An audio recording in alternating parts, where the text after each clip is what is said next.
productrice électroacoustique. Et je travaille à la fois pour des musiques de concert, pour des musiques de chorégraphie, de théâtre, d'installation. Et puis par ailleurs, j'ai une association qui s'appelle Musique In Situ, où je propose des musiques sur des sites qui me parlent à mon imagination, sur des sites de mémoire qui racontent un peu des histoires, et j'essaie de me mettre à l'écoute de l'histoire de ce site, et à partir de là de proposer des projets disons un peu interdisciplinaires, enfin, avec d'autres spécialités, pas qu'électroacoustique.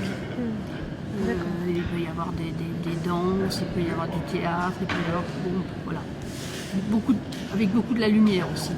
D'accord. Donc ça serait peut-être une façon de refaire des sons et lumières revisités. D'accord.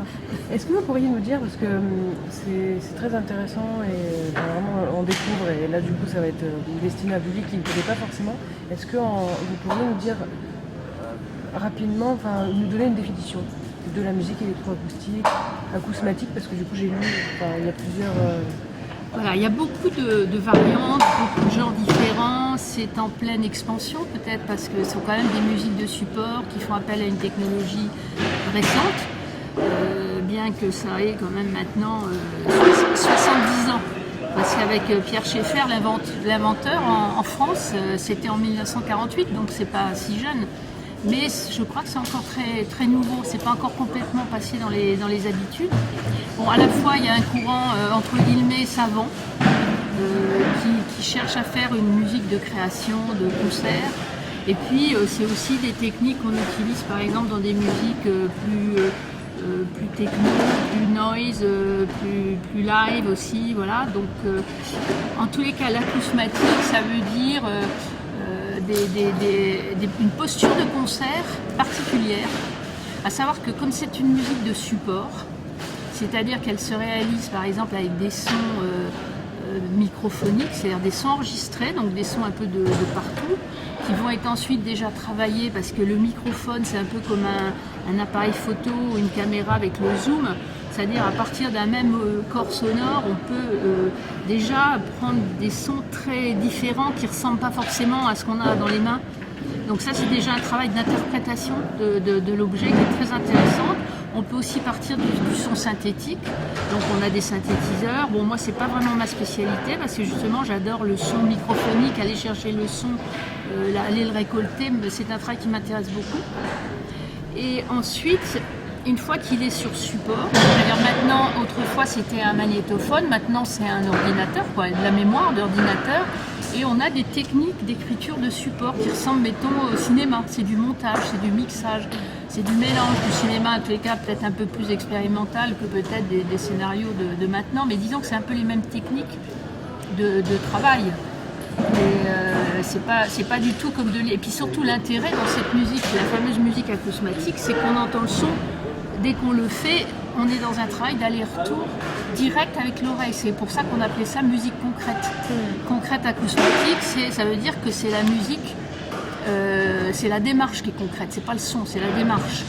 Contrairement à une partition où si jamais vous n'avez pas d'écoute intérieure, la partition, vous ne l'entendez pas. Il n'y a que le spécialiste qui entend la partition, et il faut des années pour arriver à entendre une partition comme ça, à vue.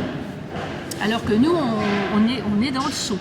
Et acousmatique, je parlais de la posture, ça veut tout simplement dire le son privé de la vision. Ça veut dire que le haut-parleur fait office d'une tenture de Pythagore qui fait qu'on ne voit pas la source. Et on s'aperçoit qu'on entend beaucoup avec l'œil. Et que dès qu'on n'a pas la source et qu'on ne voit pas une source sonore, c'est très intéressant ce qui se passe parce que ça devient beaucoup plus ambigu, ça devient beaucoup plus évocateur. Il y a comme ça tout un réseau de rêverie qui se met en place, tout un inconscient qui est lié à la matière sonore et au son, sur lequel nous, c'est là-dessus qu'on va jouer. Un peu pour arriver petit à petit à exprimer finalement un langage. Et donc c'est pas du son anecdotique. Alors on peut aussi travailler avec du son anecdotique. Il y a beaucoup de gens maintenant qui font du field recording et qui vont travailler par exemple avec des ambiances sans rien transformer, simplement avec un travail de mixage. moi, par exemple, je travaille quand même beaucoup plus une espèce de transposition, c'est-à-dire je pars du son, il a des racines qu'on connaît, puis petit à petit, à force de passer dans des transformations, etc., en fait, je passe à de l'inédit et je passe à un autre type de langage. D'accord. Et la différence entre acousmatique et électroacoustique, il y en a une C'est difficile à dire parce que justement, électroacoustique, voilà, on n'a pas encore vraiment des définitions très faciles, mais électroacoustique, c'est toute la musique qui va comprendre un peu d'électrique. Alors il y en a qui prennent électroacoustique pour de la musique de support, mais quand on fait de la musique mixte avec instrument plus installation et un prolongement de l'instrument par la technologie, c'est aussi de l'électroacoustique mixte. Donc si on veut être bien rigoureux, par exemple, acousmatique, c'est sûr que on n'a rien à voir. On est entouré de haut-parleurs, il y a tout un paysage de haut-parleurs, et puis tout d'un coup, on ferme les yeux. La meilleure posture, c'est de fermer les yeux et de faire appel à des images intérieures. D'accord. Voilà. Ça va l'image sur la lumière? Parce que vous avez coupé la lumière. Ça va encore? Super. Alors, juste 2 mots sur les Odyssées en fait, sur la soirée de ce soir. À la soirée de ce soir. Voilà, nous la présenter, parce que du coup nous on va passer. Alors c'est Stéphane Borel qui m'a programmé, qui est professeur de composition électroacoustique au CRR de Lyon. Je crois qu'il connaissait ma musique et donc c'était dans l'optique justement de l'Odyssée. Et effectivement c'est une pièce qui a été fait en hommage à un compositeur important de Luigi Nono, qui était italien de Venise. Et moi, en tant qu'hommage, c'est une sorte de musique sur le passage. Alors passage, voilà, on peut comprendre ça comme on veut. Donc déjà, ça c'est quand même une odyssée particulière. Et puis moi, personnellement, ça m'a fait beaucoup travailler aussi. C'est une pièce à partir de là, je n'ai plus composé de la même manière. Donc pour moi, je l'ai composée en 91, donc c'est une pièce très ancienne, elle a 22 ans. Et c'était intéressant de la réécouter ce soir, en fait, parce que ça faisait longtemps que je ne l'avais pas entendue. Et à partir de là, j'ai eu tout à fait une autre démarche en tant que compositrice. J'ai changé de façon de composer. Donc voilà, c'est aussi une odyssée personnelle. D'accord, c'est beau. En tant que femme, c'est des questions qui m'intéressent. Est-ce que vous pensez que vous avez une sensibilité particulière, la place des femmes, de la femme que vous êtes dans cet univers de l'électroacoustique? Bon, là, il y a encore beaucoup de choses à faire, malheureusement. Et je ne trouve pas que ça a énormément évolué dans le bon sens, personnellement. Donc moi, j'enseigne aussi la composition à Paris. Et par exemple, étant femme, j'ai moitié femme, moitié homme, parce que je le veux. Et puis, bon, il se trouve que comme je suis femme, je pense que je suis plus un modèle pour les femmes et que du coup, elles viennent peut-être plus volontiers dans ma classe, parce qu'en général, les classes électroacoustiques sont quand même très masculine. Dans la mesure où il y a de la technique, peut-être ça attire plus les garçons que les filles. Voilà. Mais je dois dire je deviens plus militante féministe maintenant que quand j'étais jeune. Parce que quand j'étais jeune, je voulais composer.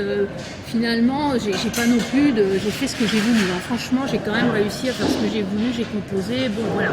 Par contre, a posteriori, je m'aperçois quand même que rien ne m'a été donné très facilement et qu'on a souvent affaire à des milieux quand même particulièrement machos dans ce milieu de la musique, déjà de la composition d'une manière générale. Il y a beaucoup d'hommes. Quand on regarde les programmations, même je ne sais pas comment c'est à Lyon, mais à Paris, dans la programmation, je m'aperçois que tout d'un coup, il y a beaucoup d'hommes et puis il y a une femme sur 20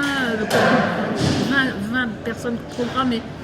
Et je me dis, mais pourquoi? Parce que moi, dans mes amis, comme je suis femme, j'ai plein de copines qui composent et qui font de l'excellente musique. Et je me dis, mais pourquoi tout d'un coup, il y a toujours des hommes? Donc là, je commence finalement à devenir un petit peu plus virulente peut-être. Et j'ai un peu envie que ça change et de me montrer un petit peu plus maintenant. Parce que voilà. Et puis le fait aussi d'utiliser beaucoup de technologies, s'il y a des choses un tout petit peu marquées, bon, c'est vrai que peut-être que les femmes sont moins tournées. N'ont moins de passion pour la technique. Alors que les garçons, je vois bien, même dans ma classe, hein, tous ces logiciels super et machin, c'est vrai que voilà, il y a encore du travail à faire. Si c'est culturel, je pense que c'est bien culturel, mais il y a encore beaucoup de travail à faire. C'est super. Ok, franchement, je pense qu'on a un peu fait le tour. Alors c'est très rapide, j'imagine Oui, que, bah c'est bon. j'imagine qu'on a encore plein